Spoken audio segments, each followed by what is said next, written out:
Қайырлы кеш достар, қалайсыздар? Бүгін күндеріңіз қалай өтті? Бүгін болған сіздерге сабақ беретін бір оқиғамды айтып берейін бе? Бүгін таңертең жұмысқа шығайын деп, таңертең машинама барсам, машинамның дөңгелегінің желі кішкене азайған екен да. Мынаны таза шығып кетпей тұрған кезде вулканизацияға барып, нетіп алайын дедім да, жел өргізіп алайын дедім. Сөйтіп, жақын жердегі вулканизацияға бардым. Барсам, ана бір дөңгелегім кәдімгі жарылып қалған сияқты нетіп жатыр да, прям жел шығып быт болып кетті.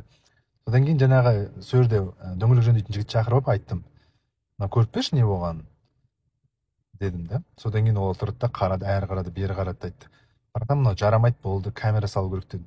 Дейді да, короче. Айтамын, мен может андай бірдеңе тығып жасап қойшы еді ғой, сондай жасай саласың десем, жоқ братан, жарамайды мынау. В общем, камера сатып аласың и камера жасатасың деді. Сосын тұрдым да, танысым бар еді, соған барайыншы дедім.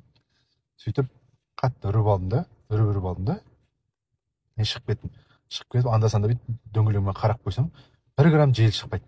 Міне кеш болды, әлі желі шықпаған. Енді бұдан не түсінуге болады? Кейбір адамдар мынандай нәрсені түймедей нәрсені түйедей қылады да. Кейде мысалы қолымыздан келеді, просто тәуекел ету керек та, мен сияқты. Вот, сабақ болды деп ойлаймын сіздерге.